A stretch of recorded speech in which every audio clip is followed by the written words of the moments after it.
Saif tuh anaknya ini bang, capture every moment.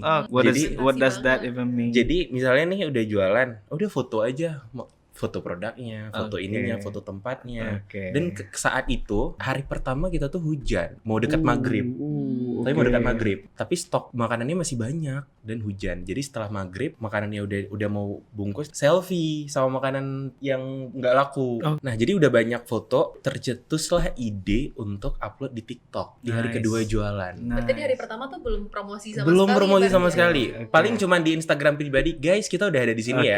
Buat yang lewat mampir. And Gitu then doang. nobody came. Nggak Nggak ada. Nggak Oke. ada. Hari kedua tadi TikTok yang dikontenin yang tadi. Iya, di tadi. Itu apa ya istilahnya, batu loncatan sekali konten itu. Oke. Dan alhamdulillahnya naik, engagementnya tinggi. Mm-mm. Dia tuh kayak cuman foto di slide versi TikTok lah. Usaha kecil-kecilan. Slide lagi, ini kuenya. Slide lagi, ini, Oke. hari ini kurang kursinya. Oke. Slide lagi, tapi hari ini hujan, tapi nggak apa-apa. Hari pertama senang, ada So yang beli. good, so nice. Jadi Oke. apa ya? Kita tuh sebenarnya mencurahkan perasaan hari itu. Mm-mm. Mungkin banyak yang connected dan ingin mencoba. Jadi gara-gara konten itu, alhamdulillah kontennya naik, orang-orang jadi orang banyak tahu, banyak coba, dan mungkin juga produknya disukai sama mereka. Oke. Iya. Jadi banyak nih